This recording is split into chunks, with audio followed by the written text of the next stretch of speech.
तो ऊपर वाले का नाम लीजिए, गहरी सांस लीजिए, ठीक है ना।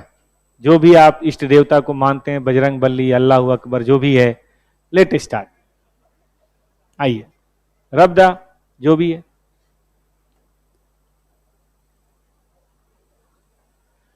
इंटर के बाद भी मॉक टेस्ट होगा, मैं दिखाऊं? चलो, आपको देखने में अच्छा लगे। अभी इसको ज्वाइन मत करना आप लोग, ये ग्रुप ओपन ग्रुप है, लेकिन अब ज्वाइन मत करना।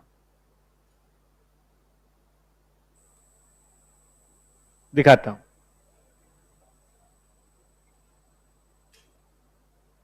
टेस्ट कैसे इंटर में होता है वो भी दिखा देता हूं। आपने पूछा तो बता दे रहा हूं।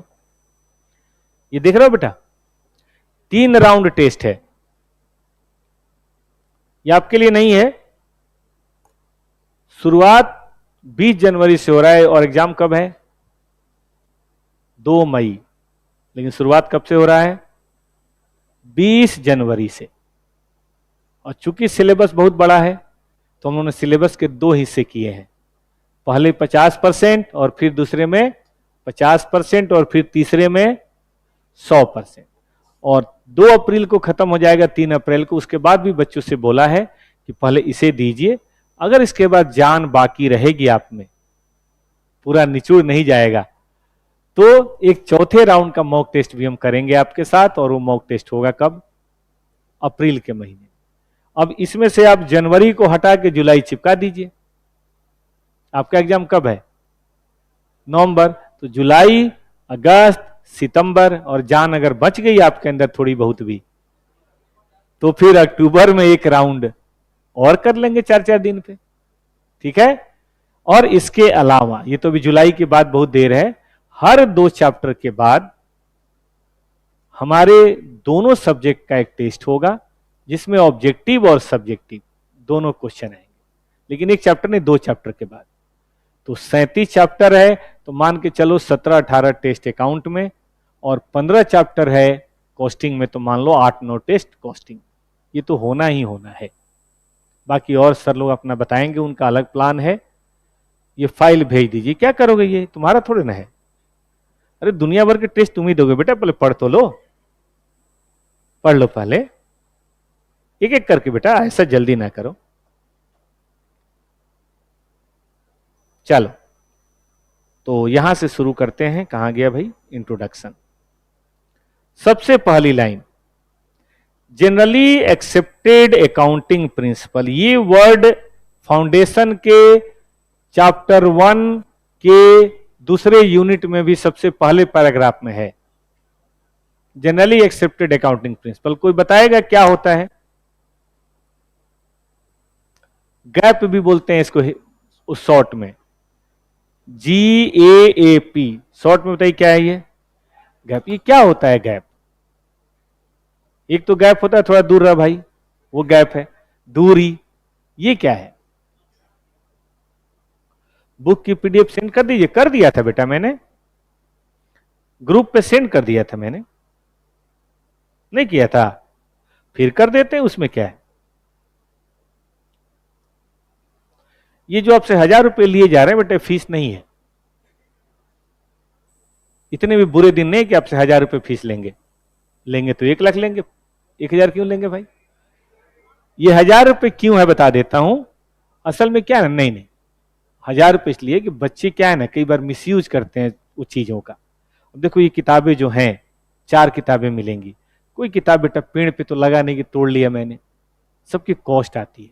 और 200-250 कॉस्ट आजकल आना कोई बड़ी बात है ही नहीं। तो इसकी कॉस्ट आती है, वो इसलिए हम लोग बच्चों से 1000 रुपए डिपोजिट लेते हैं। फीस नहीं है, 100% रिफंडेबल है। पता है आपको ये बात?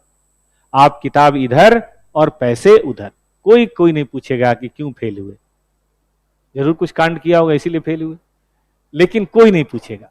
तो 1000 रुपए बेटा डिपॉजिट है। डिपॉजिट समझते हो? लाइब्रेरी में 200 रुपए देते हैं, किताब लाते हैं, पढ़ के फिर वापस करते हैं, पैसे वापस हो जाते हैं। तो टॉपर्स भी ऐसी लाइब्रेरी है। ये किताब आपको इसलिए मिला है क्योंकि सामने हार्ड कॉपी ना हो ना, तो पढ़ने में बनता नहीं। मैंने PDF से पता नहीं बच्चे कैसे पढ़ लेते हैं। कई कोचिंग का मैंने ऐड देखा है कि भाई PDF पे करोगे तो 3000 फीस, हार्ड कॉपी लोगे तो 3500। 3000 वाला पाप है। वो बच्चा पढ़ ही नहीं सकता। तुम बताओ पीडीएफ से तुम फाउंडेशन का अकाउंट पढ़ लोगे? बेवकूफी वाली बात है। 3500 नहीं तू 4000 ले, लेकिन हार्ड कॉपी तो सामने होनी चाहिए यार। इसीलिए बेटा 1000 रुपए की फीस है और कोई बात नहीं है। क्लास करो, ऑनलाइन करो, ऑफलाइन करो, कोई दिक्कत नहीं है, एब्सोल्युटली नथिंग। एक बच्चे ने पूछा सर फाउंडेशन का बुक लौटा दे तो 25,000 वापस हो जाएगा? ये सही। तो सुन लो बेटा, वो डिपॉजिट नहीं था, वो फीस था। यहां भी हम तुमसे 1 लाख लेंगे रिजल्ट के बाद, वो वापस नहीं करेंगे, भूल जाना, ठीक है? वो वापस नहीं हुआ। ये 1000 रुपए वापस होगा, कम है इसीलिए वापस कर रहा हूं, ज्यादा होता तो ये भी नहीं करता, ठीक है कि नहीं? ये भी जान लो।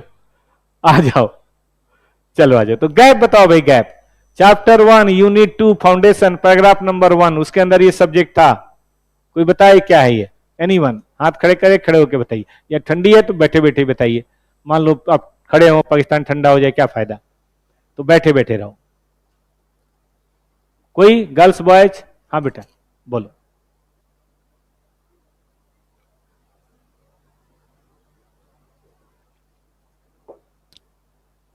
चलिए, और कोई?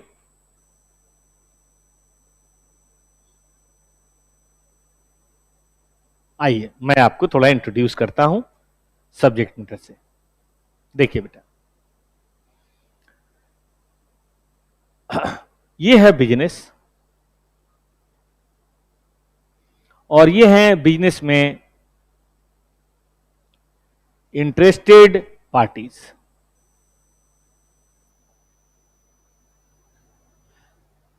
अब देखो, बिजनेस अपने बारे में इंटरेस्टेड पार्टीज को कैसे बताए, अपने जानकारियां कैसे दे, इनकम की, एक्सपेंस की, एसेट्स की, लायबिलिटीज की जानकारी आखिर कैसे दे? रिपोर्टिंग करनी पड़ेगी, और उसी रिपोर्टिंग का शायद नाम अकाउंटिंग है बेटा, हाँ या ना? ये रिपोर्टिंग कौन सी होती है? फाइनेंशियल, कि भाई मैंने इतना सेल किया, इतना परचेज किया, ये मेरा इनकम है, ये मेरा एक्सपेंस है, ये मेरी एसेट्स है, ये मेरी लायबिलिटी है, मेरा करंट रेशियो, ये मेरा फिक्स्ड एसेट है, ये ऐसे है। यही बातें होती है ना? अब देखो, कुछ भी रिपोर्ट करो तो कोई ना कोई लैंग्वेज की जरूरत पड़ती है, और इसीलिए आपने सुना होगा अकाउंट को क्या बोलते हैं? Language of business. याद है? रिपोर्टिंग के लिए हम किसका इस्तेमाल करते हैं? अकाउंटिंग का। और अकाउंटिंग को इसीलिए हम बोलते हैं लैंग्वेज ऑफ बिजनेस। और हर लैंग्वेज का बेटा कुछ ना कुछ ग्रामर होता है। चाहे हिंदी लैंग्वेज है, आपने पढ़ा होगा हिंदी व्याकरण, 8वीं 9वीं में था। इंग्लिश का भी मेरे ख्याल से इंग्लिश व्याकरण, उर्दू पढ़ने वाले बैठे हैं इसमें, उर्दू का भी व्याकरण होगा मेरे ख्याल से। हर लैंग्वेज का होता है, क्योंकि लैंग्वेज तुम कैसे भी बोल सकते हैं, लेकिन सही का एक तरीका होता है। जैसे हमने इंग्लिश पढ़ने की कोशिश की थी, सीख नहीं पाया, लेकिन फिर भी कोशिश की थी, टेंस, है ना? एक आजकल यूट्यूब में भी बड़ा फेमस हो रहा है कि I dance, you dance, he dances, does he dances more? No. ठीक बात है कि नहीं? तो बताओ, वहां पे डांस है, वहां डांसेज हो गया, आखिर कहीं ना कहीं रूल होगा ना भाई? ये अपने मन से लगा देते हैं S, because he dance more, therefore he dances.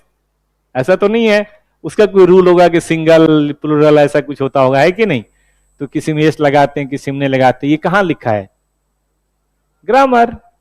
तो हमारे अकाउंट का भी बेटा कुछ ना कुछ ग्रामर है, और ये ग्रामर 2 तरह का है।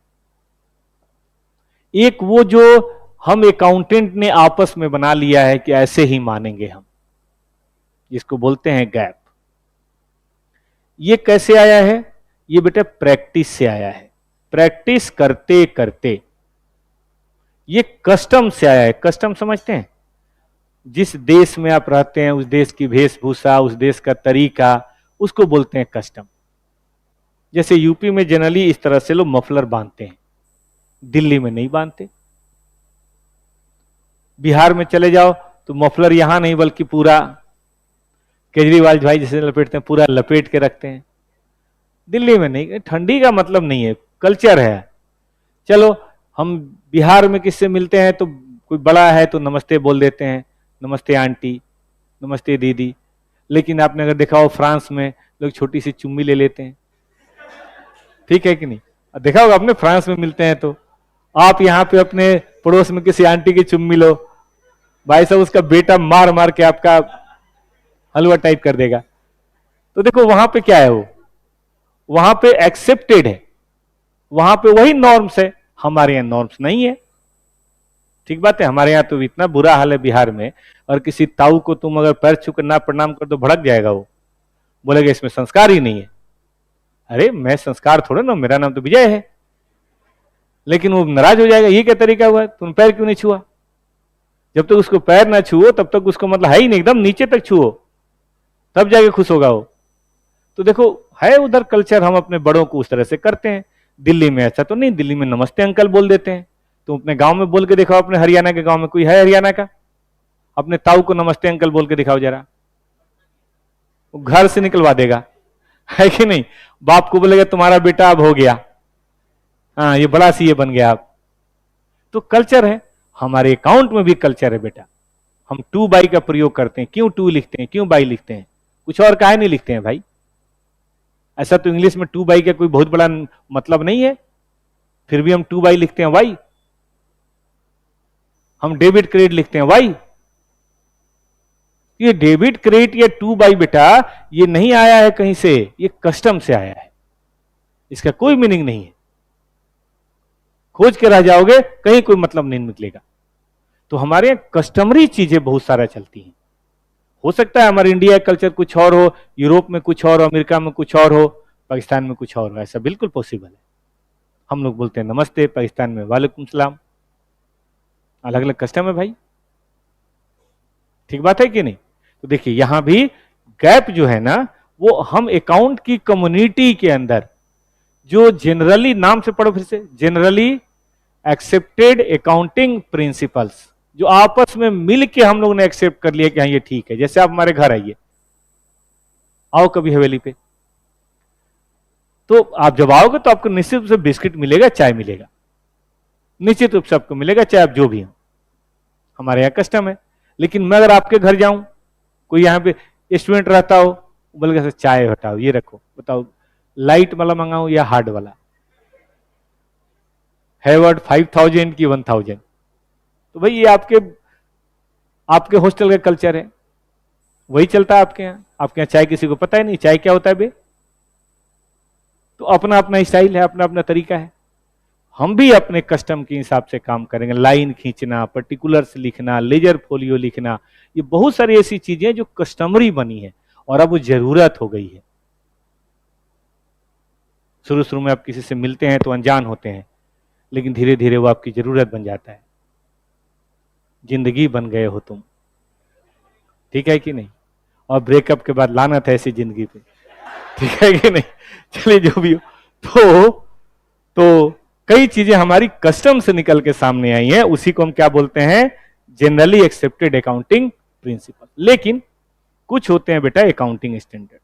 मजे की बात बताऊं, वो भी ग्रामर ही है, वो भी प्रिंसिपल ही है, लेकिन वो प्रिंसिपल बाई कस्टम नहीं आया है। ये प्रिंसिपल बनाने वाला कोई ना कोई ऑथोरिटी, समझते हो बेटा? ऑथोरिटी क्या होता है?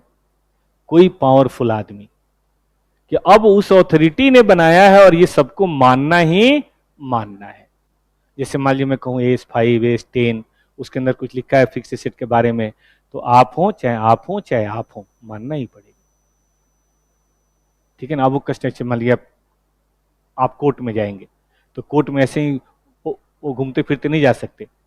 जज को एड्रेस करने का तरीका है, यूपी बिहार वगैरह में हिंदी में बोलते हैं जनाब, यहां बोलते हैं माय लॉर्ड, लेकिन बोलना यही है। आप नहीं जाके बोल सकते हैं सर,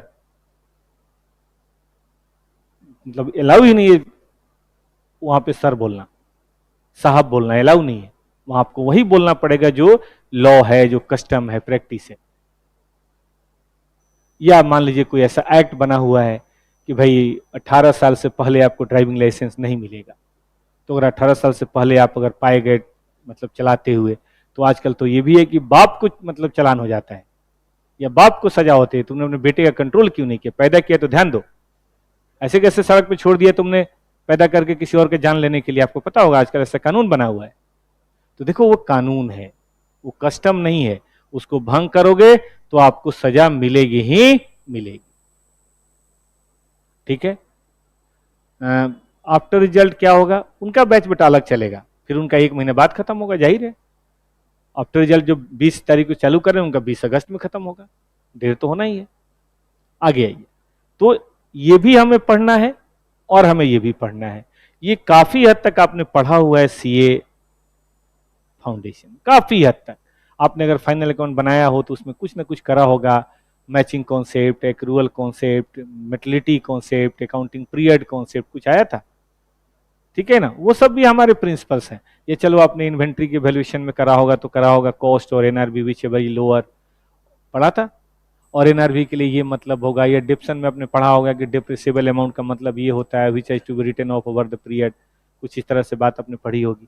वो सब जनरली एक्सेप्टेड अकाउंटिंग प्रिंसिपल थे, लेकिन हम लोग यहाँ पे 27 एज पढ़ेंगे। देखो मेन ऑथोरिटी तो किसी भी देश की पार्लियामेंट होती है, लेकिन पार्लियामेंट को इतना टाइम नहीं होता तो डेलीगेट कर देता है। तो मिनिस्ट्री ऑफ फिनांस है, मिनिस्ट्री ऑफ फिनांस के अंदर मिनिस्ट्री ऑफ कॉर्पोरेट अफेयर्स है, और मिनिस्ट्री ऑफ कॉर्पोरेट अफेयर्स के अंदर एक इंस्टीट्यूट एमसीए बोलते हैं उसको, मिनिस्ट्री ऑफ, यही लॉ वगैरह निकालता है सब, है ना, व्यापार वाले लॉ। और उसके अंदर उन्होंने एक इंस्टीट्यूट बनाया है जिसका नाम क्या है, हमारा इंस्टीट्यूट प्राइवेट नहीं है, हमारा इंस्टीट्यूट बेटा भारत सरकार का है। ठीक है, पीडीएफ सेंड कर तो दिया यार, ओहो नहीं किया क्या, रुक जा 1 मिनट, मैं सेंड कर रहा था भूल गया, बीच में ही रह गया। ले भाई मैं एक ही बार सेंड करता हूं, तू टेंशन ना ले, अगले 3 चैप्टर कर देता हूं, फिर दोबारा मत टोकना, क्लास कराने दो बेटा मुझे। चलो मैंने शेयर कर दिया, अब ग्रुप में कैसे जाओगे तुम्हारी प्रॉब्लम है। ICI, ठीक है, तो वो जो बनाएगा वो हमें मानना ही मानना है। और मैं कह तो रहा हूं आजकल कितने बने हुए हैं, 27।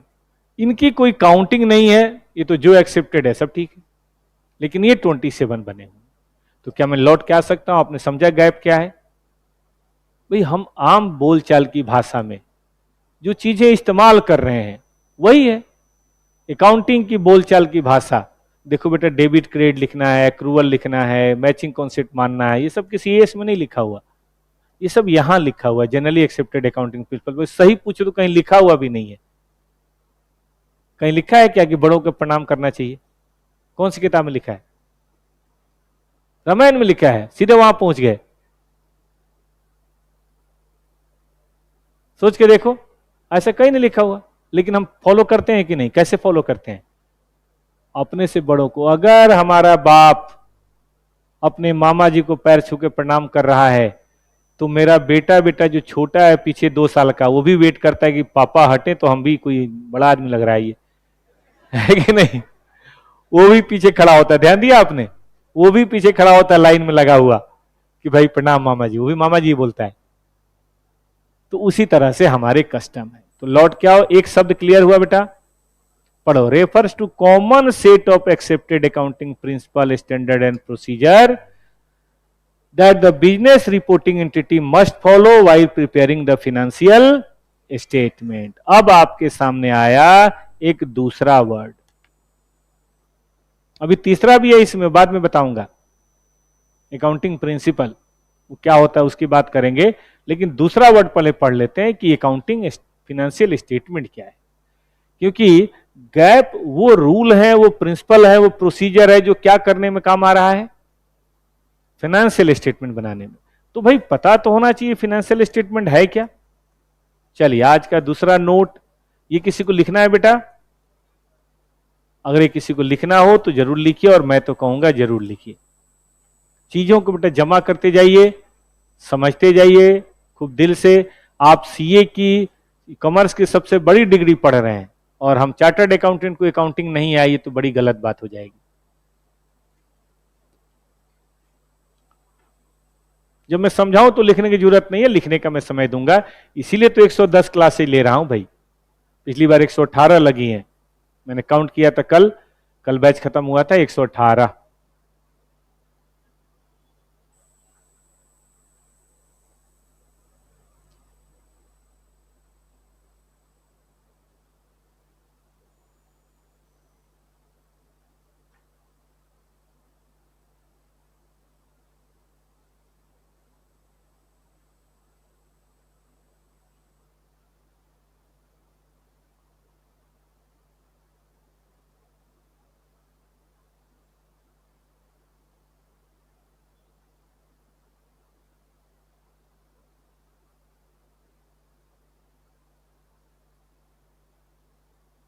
ठीक है दोस्त,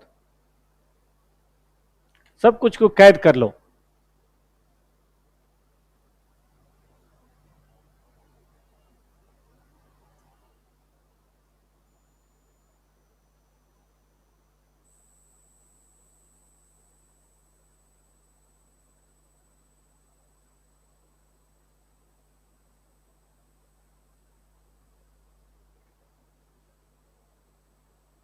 एमसीए का फुल फॉर्म चाहिए तो ले लेना। हाँ सही बात है, मिनिस्ट्री ऑफ कॉर्पोरेट अफेयर्स। और आईसीआई का भी चाहिए, institute of chartered accountants of India. एक बार लिख लो फुल फॉर्म, एमसीए का तो लिख ही लो।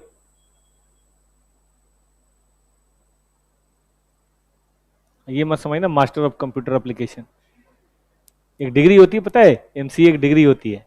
हमारे यहाँ वो मतलब नहीं, हमारे यहाँ है ministry of corporate affairs.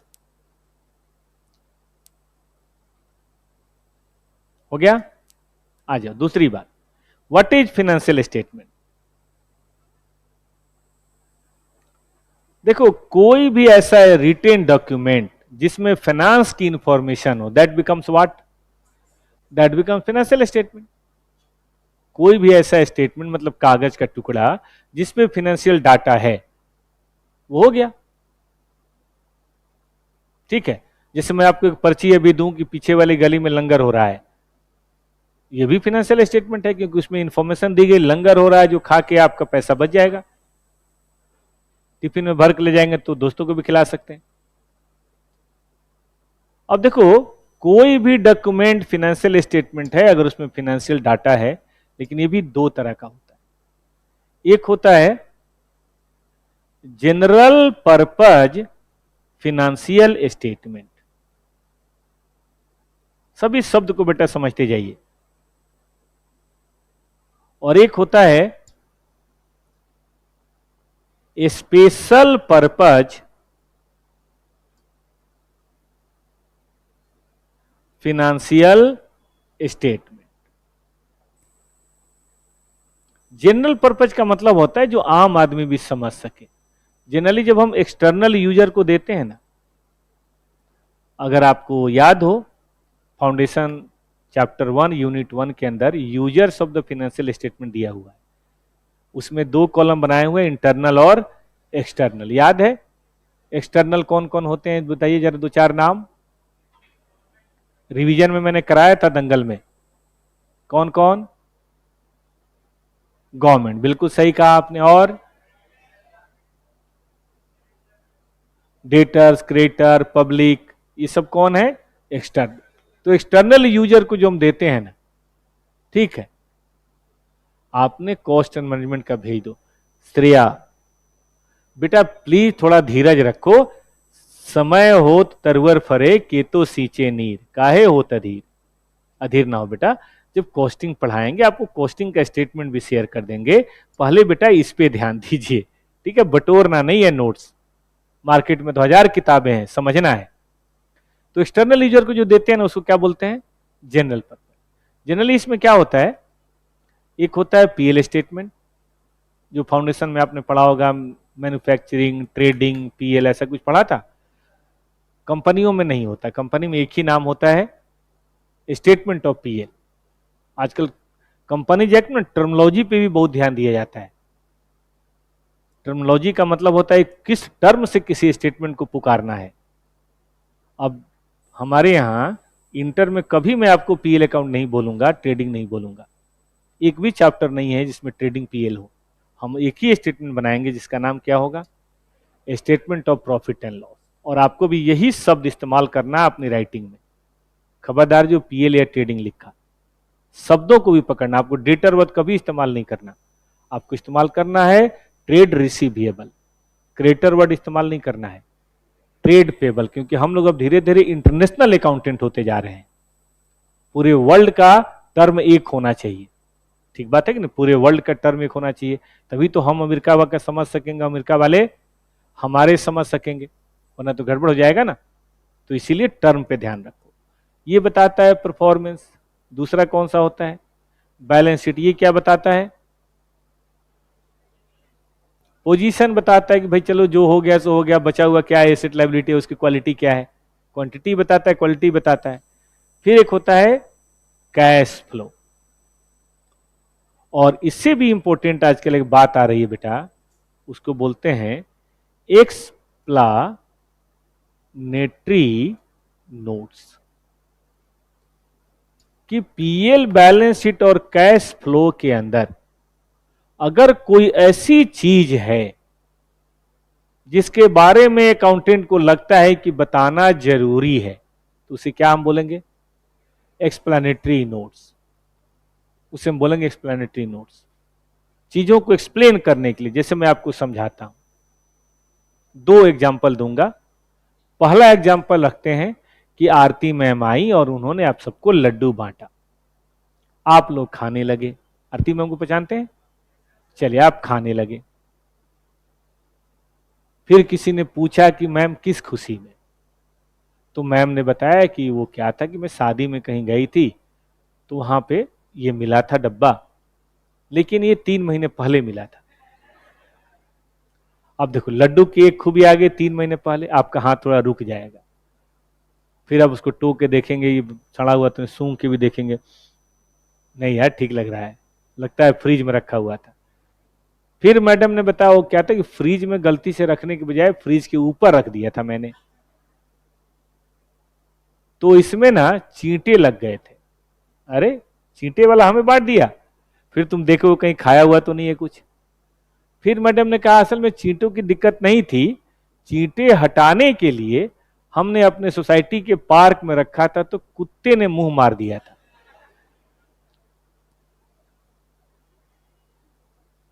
Main बात समझिएगा बेटा, ये स्टेटमेंट अब लड्डू की क्वालिटी को बहुत दूर तक एक्सप्लेन कर दिया। और ये सुनने के बाद अंदर का माल भी हो सकता है बाहर आ जाए, खा लिया वो भी बाहर आ जाए। तो देखो लड्डू कहना और बात है, लेकिन 3 महीने पुराने लड्डू, शादी में मिले हुए फालतू के लड्डू, फ्रिज के ऊपर रखा हुआ लड्डू, पार्क में रखा हुआ लड्डू, चींटा लगा हुआ और कुत्ते का मुंह मारा हुआ। अब इस लड्डू की क्वालिटी में कुछ बच गया कहने को? एकदम साफ साफ है कि लड्डू खाना नहीं है। बिल्कुल इसी तरीके से हम यहां पे किसी से एग्जांपल लेते हैं। बेटा खड़े हो जाओ, खड़े हो जाओ। हाँ क्या नाम है बेटा जी? आर्या। आर्या ना? चलिए अब आर्या को गौर से देखिए, इस शख्स को आपने कभी देखा है? क्राइम पेट्रोल, ठीक है कि नहीं? सावधान इंडिया। अब आर्या को आपने ऐसे देखा, फिजिकल अपीयरेंस सबको दिखाई दे गया, लेकिन आप अभी आर्या के बारे में क्या जानते हैं?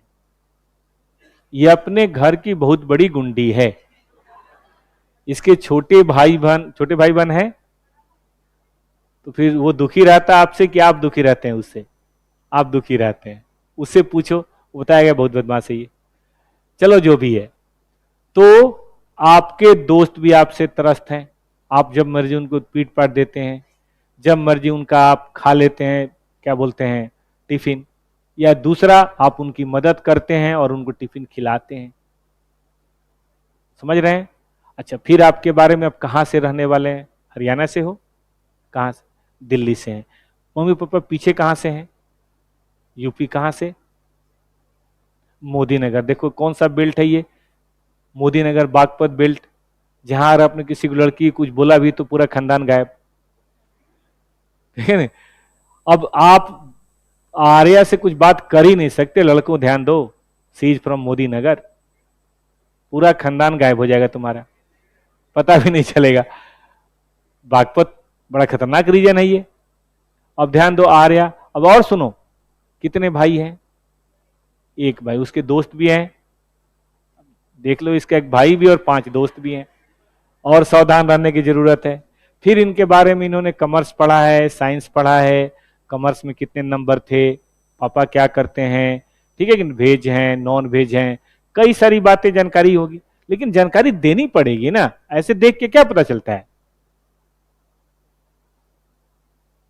इसमें सोच सकता है कई लड़कियों के भाई बाहुबली हो या ताऊ भाली भाई हो, चाचा विधायक हो, है कोई चाचा विधायक हो, मामा विधायक हो, रिश्ते में कोई विधायक हो भाई, ठीक है कि नहीं, या कोई शहर का एकदम भाई आपका भाई हो, रिश्तेदार आपका भाई हो, ऐसे देखने से क्या पता चलता है, बैठ जाइए।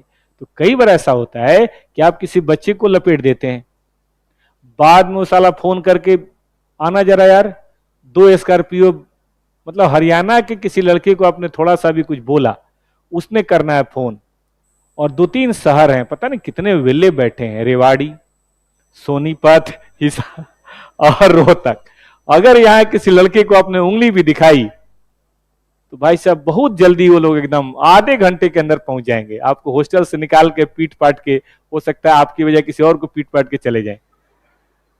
मतलब और कोई हरियाणा के हैं इसमें बैठे हुए, यार उनको कुछ काम है कि नहीं, तुम्हारे दोस्तों को एक फोन किया 10 दौड़े आ गए, किसको मारना है, इसको मारना है, अभी देखो वहां का कल्चर है।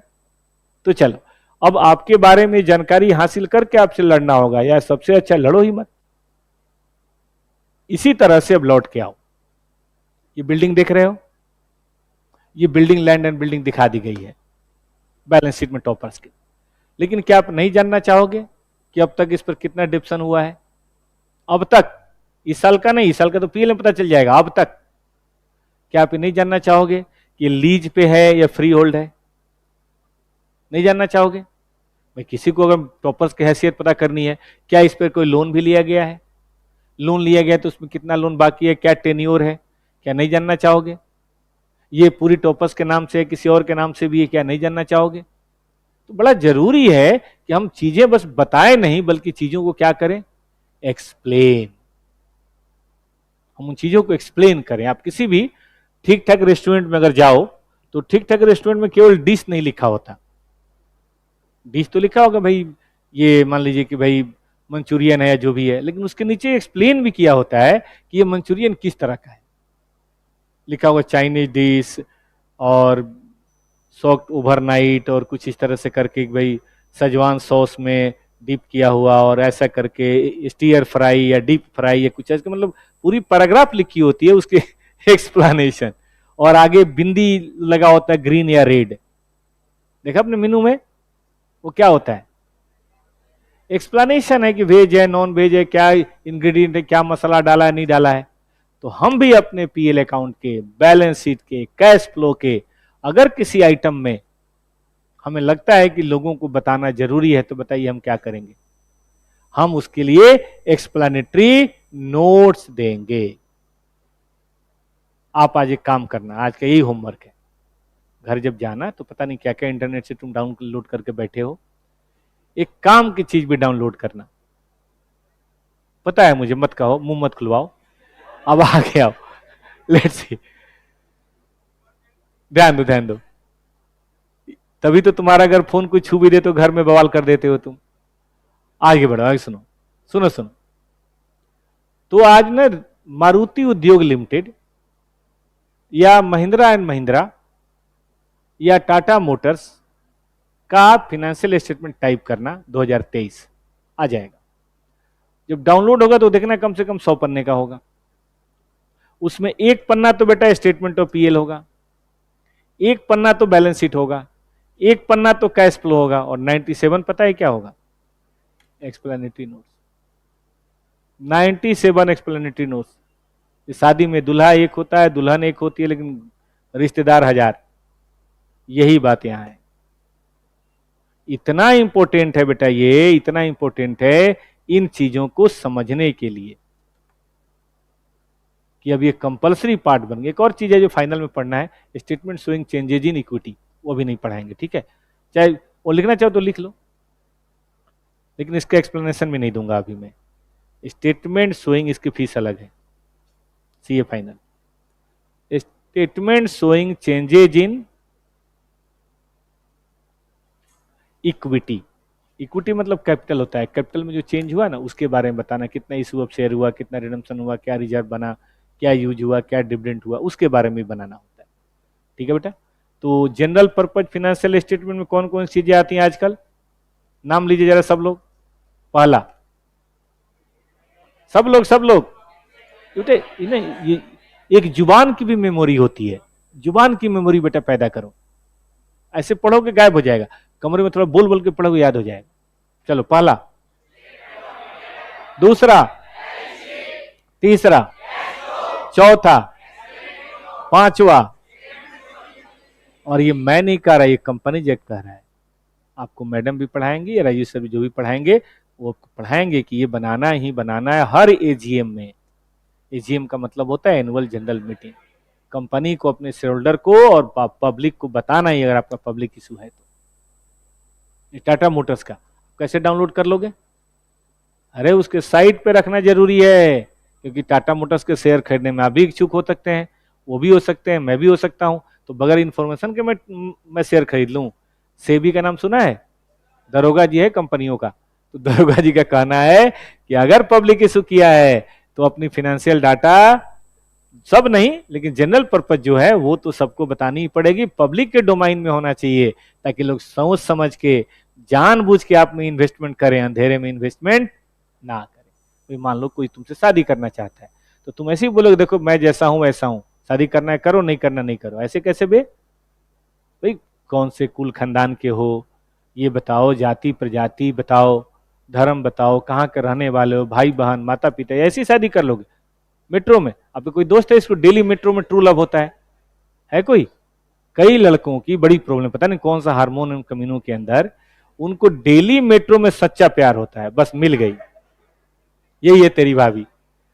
अबे साले एक जगह तो टिका रहा, हर मेट्रो में तुझे सच्चा प्यार हो रहा है, ये कोई बात? इधर आओ। इश्क, इश्क एक से हो तो भोलापन है, इश्क एक से हो तो भोलापन है। फरवरी का महीना है, 2-3 से हो तो दीवानापन है। लेकिन जब काउंटिंग नहीं रहे ना तो ये कमीनापन है।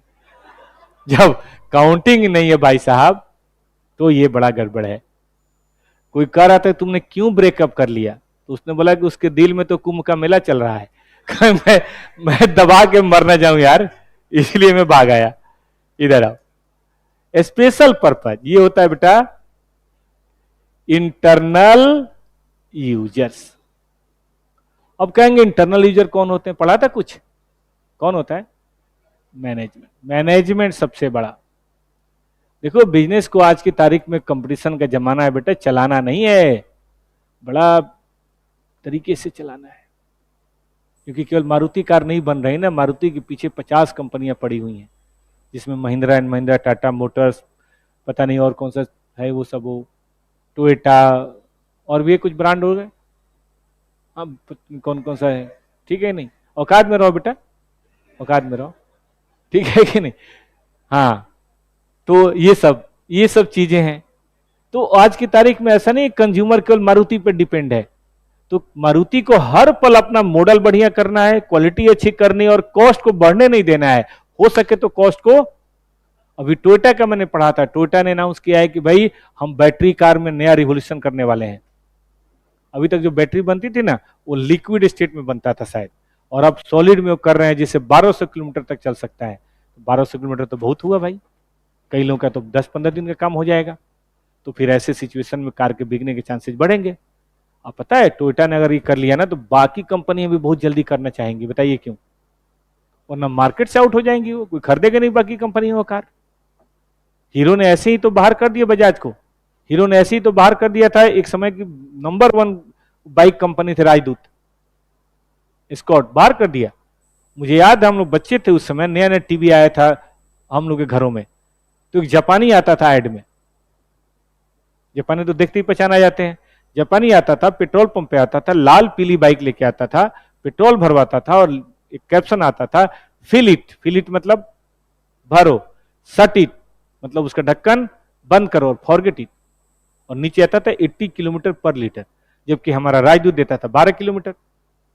अब कहां 12 किलोमीटर, ऊपर से ब्लैक एंड व्हाइट राजदूत, कोई रंग ही नहीं जीवन में, मेरा जीवन कोरा कागज। लेकिन ये लाल पीला, बल्कि लाल में थोड़ा पीला, पीले में थोड़ा लाल, ब्लैक में थोड़ा रेड, घुसा घुसा के रंग दिया हुआ था, मतलब तितलियों की तरह। आपको विश्वास नहीं होगा बेटा, 1 साल में राजदूत आउट, 84 वो साल था। राजदूत को इंडिया में कोई पूछने वाला नहीं रहा, क्योंकि समय के अनुसार नहीं बदले। देखो बड़ा सीधा है, या तो बदल लो या जमाना आपको बदल देगा। ये मैं क्या पढ़ा रहा हूं? मैनेजमेंट, अकाउंटिंग नहीं पढ़ा रहा। अब ऐसे लोगों को ना information trading PL balance sheet से कहीं कहीं ज्यादा चाहिए कि भाई बजाज अपना कौन सा मटेरियल इस्तेमाल कर रहा है, क्योंकि आपको पता होगा 2 stroke engine, 4 stroke engine, lithium battery, पता नहीं कौन कौन सी बैटरी, सबका कॉस्ट सेम होता है कि अलग होता है? सबका अलग होता है। तो अब मुझे ये नहीं देखना ट्रेडिंग पीएल, भाड़ में जाए ट्रेडिंग पीएल यार, पहले यार सेल नहीं हो रहा हमारा, तो पहले तो मुझे अपने सेल को फोकस करना है ना, कम से कम कॉस्ट पे, कॉस्ट कैसे बचे, कॉस्ट कैसे कंट्रोल हो, कैश कैसे रिड्यूस हो, इसके लिए मुझे ज्यादा गहन एनालिसिस करने की जरूरत पड़ेगी। और वो इंफॉर्मेशन जो आम आदमी के काम का, हमारे काम का नहीं है, हमें उससे ज्यादा इंफॉर्मेशन चाहिए। दवा की दुकान वाले के पास जाते हो, बोलते हो भाई मुझे 2 दिन से फीवर है, दवा की दुकान वाला हाथ पकड़ के देखता है, बोलता है बेटा ये लो क्रोसिन खा लो, डोल खा लो। लेकिन क्या डॉक्टर ऐसे ही करता है क्या? डॉक्टर कहता है रुक जा भाई, ये पहले टेस्ट लेके आ, 3 दिन बुखार का हो गया, लेके आजकल बड़ा प्रॉब्लम चल रहा है, डेंगू चल रहा है, चिकनगुनिया चल रहा है, और वो टेस्ट कराता है, उसमें हो सकता है 8-10 टेस्ट लिख दे, और तब वो जाके देखता है और तब आपको दवा देता है। बताइए कोई फर्क है डॉक्टर में और दवा की दुकान वाले में? दवा की दुकान वाले ने केवल सिम्टम, फीवर के बेसिस पे दवा दिया है, लेकिन डॉक्टर आपके अंदर ब्लड टेस्ट करके उसमें कौन कौन सी प्रॉब्लम आई है, कौन सा वायरस बैक्टीरिया है, वो देख के तब उसके हिसाब से, ठीक बात है कि नहीं? और इस बात को पैसे भी ज्यादा लेता है, एक्सपर्टाइज है। तो हम बेटा कॉस्ट एंड मैनेजमेंट अकाउंटिंग में यही पढ़ेंगे कि भाई किस तरीके से व्यापार को और अच्छी तरह से इंफॉर्मेशन हम दे सकें। ऑफ कोर्स व्यापार हम नहीं करेंगे, व्यापार तो मैनेजर करेंगे, सेल्स मैनेजर करेंगे, प्रोडक्शन मैनेजर करेंगे, फिनेंस मैनेजर करेंगे। हम उनको क्या देंगे? इंफॉर्मेशन। हम उनको बहुत गहरी इंफॉर्मेशन देंगे जिसका वो इस्तेमाल करके आगे बढ़ेंगे। छोटा सा वो आपको सिंपल देता हूं कि आप क्या पढ़ते हैं, ये स्पेशल पर्पज फाइनेंशियल स्टेटमेंट, उसमें ट्रेडिंग पीएल नहीं बनता है, जैसी जरूरत होती है वैसा बनता है। बोले घर का एग्जांपल लीजिए, देखिए हर घर में दाल चावल सब्जी बनती है, हर आदमी खाता है, लेकिन घर में कोई छोटा बच्चा हो तो हमने देखा उसके लिए आलू का चोखा बना देते हैं। बताइए क्यों? सब्जी नहीं खा पाता, उसको तीखा लगता है, तो उसको चोखा बना देते हैं, थोड़ा सा चावल में डाल के उसको, ले बेटा खा ले। तो चोखा बनना क्या है? स्पेशल पर्पज है। और पता, चाय हर घर में बनती है, हर आदमी पी लेता है, लेकिन कभी कभी किसी घर में काढ़ा बनता है बेटा, कभी किसी को बलगम हो गया हो, कुछ सर्दी लग गई हो, तो कुछ काढ़ा वाढ़ा बनता है, ठंडी के टाइम में तो खूब बनता होगा। तो क्या पूरा घर पीता है? पूरा घर पी लेते हो? तुलसी उलसी डाल के, दालचीनी वगैरह डाल के बनता है, कभी घर में बना है आपके? तो कौन पीता है जनरली? जिसकी तबीयत थोड़ी सी नाजुक है, बीमार है, वो पीता है। सुनो, चाय क्या हुआ, दूध क्या हुआ, जनरल पर्पज, सबके लिए है, कोई ना पियो अलग बात है, लेकिन है सबके लिए। लेकिन वो काढ़ा, वो स्पेशल पर्पज है। और काढ़ा का कोई तरीका नहीं है, काढ़ा हजारों तरह का बन सकता है। तुलसी का अलग बनता है, दालचीनी का अलग बनता है, किसी को मान लो चर्बी कम करनी है तो उसका अलग है, डायबिटीज वालों के लिए अलग है, फीवर वालों के लिए अलग है, बलगम वालों के लिए अलग है, वो स्पेशल है। जैसा वैद्य या जैसा कोई डॉक्टर बताया उसके हिसाब से करना पड़ता है। सही बात है कि नहीं? तो हम यहाँ पे कोई रूल नहीं है इसका, इसका सेवरल फॉर्मेट है, इसका कोई फॉर्मेट स्टैंडर्ड नहीं है, जैसी जरूरत होगी वैसा, जैसे डायलॉग है ना, जैसी दुनिया वैसे हम, तो इसका कोई स्टैंडर्ड फॉर्मेट नहीं। आप कॉस्टिंग में पढ़ेंगे, अकाउंट में तो जो फॉर्मेट एक बार शेड्यूल 3 बता देगा वही सब क्वेश्चन में बनेगा, लेकिन कॉस्टिंग में जब आएंगे ना आप, तो उसमें देखेंगे पहले चैप्टर में भी 25 फॉर्मेट है, दूसरे चैप्टर में भी 25 फॉर्मेट है, जो दूसरे से एकदम एकदम अलग है। तो कोई फॉर्मेट है नहीं बेसिकली, वो जरूरत के मुताबिक जो फिट बैठ जाए वही बना देते। तो उसमें इंपॉर्टेंट फॉर्मेट नहीं, उसमें इंपॉर्टेंट क्या है? जरूरत। जबकि इसमें स्टैंडर्ड फॉर्मेट। ये समझो बेटा स्कूल के कपड़े हैं, क्या स्कूल के कपड़ों में आप डिजाइनिंग कर सकते हो? या जो आपके स्कूल का यूनिफॉर्म है वही पहन के जाना पड़ेगा? वही जाना पड़ेगा। लेकिन घर के कपड़ों में आप आराम से डिजाइनिंग कर सकते हो, कोई दिक्कत नहीं है, फुल पैंट काट के हाफ पैंट बना लो। ठीक बात है कि नहीं? वहां कोई मनाही नहीं है, जैसे मर्जी पहन के घूमो, लेकिन वहां ऐसा नहीं कर सकते। तो हम लोग पढ़ेंगे स्पेशल पर्पज फाइनेंशियल स्टेटमेंट, वो पढ़ेंगे सीएमए में, कॉस्ट एंड मैनेजमेंट अकाउंट, ये पढ़ेंगे फिनेंशियल। यहां जो आप पढ़ाई करेंगे ना जनरल पर्पज, केवल जनरल पर्पज। तो आइए लौट के आइए, दूसरा टर्म सबको समझ आया फाइनेंशियल स्टेटमेंट क्या है, आगे बढ़ सकते हैं बेटा। चलिए, gap is a combination of authoritative standard. आजकल अकाउंटिंग स्टैंडर्ड को भी लोग गैप मान लेते हैं, क्योंकि अकाउंटिंग स्टैंडर्ड भी बहुत प्रचलन में हो गया। 89 से अकाउंटिंग स्टैंडर्ड बन रहा है, 40 साल से लोग इस्तेमाल कर रहे हैं। और जो चीज बेटा 40 साल से इस्तेमाल करो आपकी जिंदगी का पार्ट बन जाता है, तो अब अकाउंटिंग स्टैंडर्ड को लोग गैप बोलते हैं, लेकिन गैप वो है नहीं बेसिकली। और गैप बेसिकली ये है कॉमनली एक्सेप्टेड। और इंटरनेशनल लेवल की बात करें, at international level authoritative standard का नाम है international financial reporting standard, IFRS। पहले उसका नाम था इंटरनेशनल अकाउंटिंग स्टैंडर्ड, लेकिन अब नाम बदल गया है।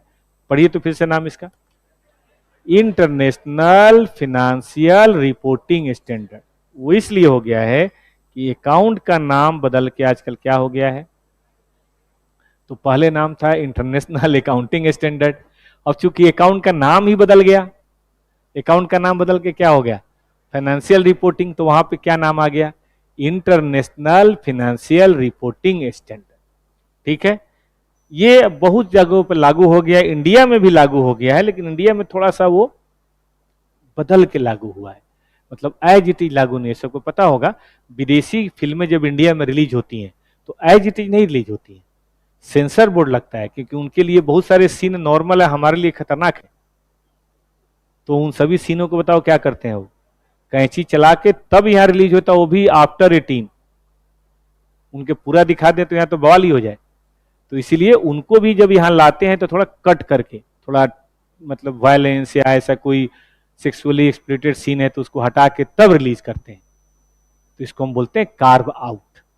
मतलब जो इंटरनेशनल अकाउंटिंग स्टैंडर्ड या फाइनेंशियल रिपोर्टिंग स्टैंडर्ड है, एज इट इज इंडिया में लागू नहीं किए गए। पढ़ेंगे हम लोग तीसरे चैप्टर में, थोड़ा सा क्या किया गया है, थोड़ा सा उसको सॉफ्ट किया गया है ना, थोड़ा सा लाइट किया गया है। अब सीधे आपको रम दे दिया जाए, ठीक नहीं है ना, तो आपको रम पानी मिला के दिया जाएगा ताकि आप झेल सको, है कि नहीं, वरना लगो हवा में उड़ने, फिर बात नहीं बनेगी ना। तो यहाँ पे थोड़ा सा कार्व आउट करके, थोड़ा सजा हो जाके लाइट करके दिया गया। उसका नाम क्या है इंडिया में बेटा? तो इंडिया में दो है, एक है अकाउंटिंग स्टैंडर्ड और एक है इंटरनेट। ये बेटा 27 है जो इंटर में पढ़ना है, और ये ज्यादा नहीं है, 40 है जो फाइनल में पढ़ना है, ओनली 40। तो एक यहां मरिए और फिर दूसरा वहां, लेकिन चिंता नहीं कीजिए, काफी हद तक सेम है। आगे बढ़ा जाए। पहले कॉन्सेप्ट में किसी को दिक्कत, खास तौर पे टर्म्स को समझने में दिक्कत, गैप कोई पूछे तो बता देंगे। आप अकाउंटिंग स्टैंडर्ड तो खैर पढ़ाया नहीं बहुत ज्यादा, बट फिर भी थोड़ा बहुत कर देंगे। फाइनेंशियल स्टेटमेंट कर देंगे,